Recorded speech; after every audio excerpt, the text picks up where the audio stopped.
come before you tonight to bear witness to the cruelty and the sublime inhumanity that war breeds in man. It wasn't the battlefield whose nightmarish sights stagger the human soul, but the fate of those who fell into the enemy hands. Pardon me. My name is Freeman Bowley. I was commissioned a first lieutenant in the 30th United States Colored Infantry. I led my brave black soldiers into the hell that became known later as the Crater. We blew up a mineshaft underneath rebel lines in Petersburg. I watched men blown to bits and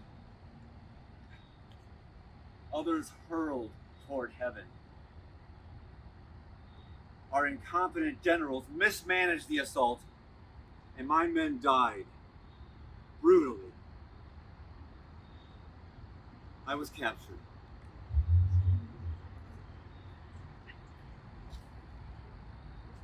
I knew the horrors that awaited me in a rebel prisoner of war camp.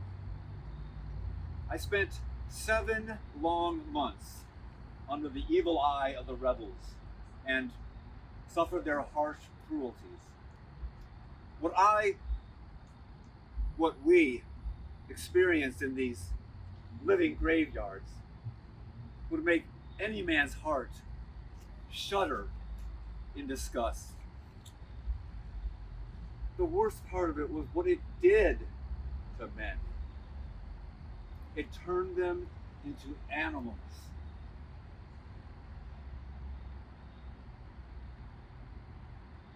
In February of 1865, we knew that the war was coming to an end.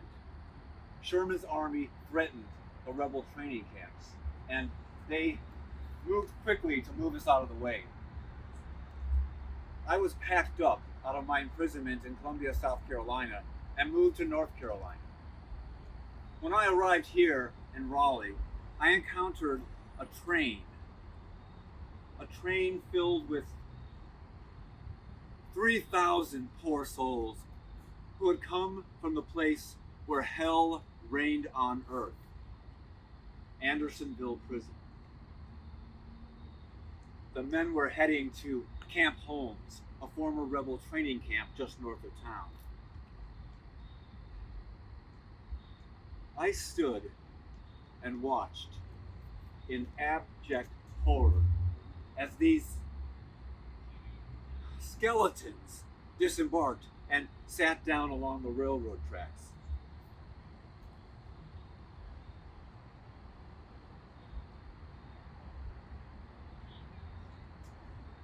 They were unrecognizable as men. Their bodies blackened with smoke and dirt.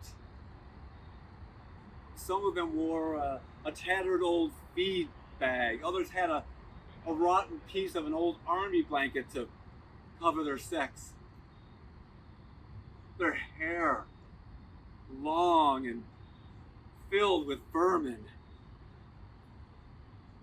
Some were missing toes, others were missing legs and feet.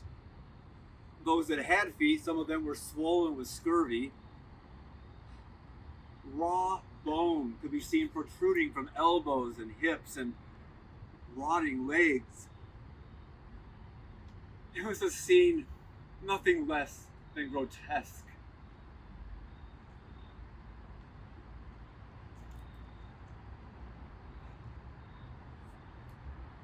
To the infinite credit of the good people of Raleigh, they came out and shared whatever food they could spare with these starving men. The deathly figures erupted into a fight over a whole lot of old beef bones that were tossed their way.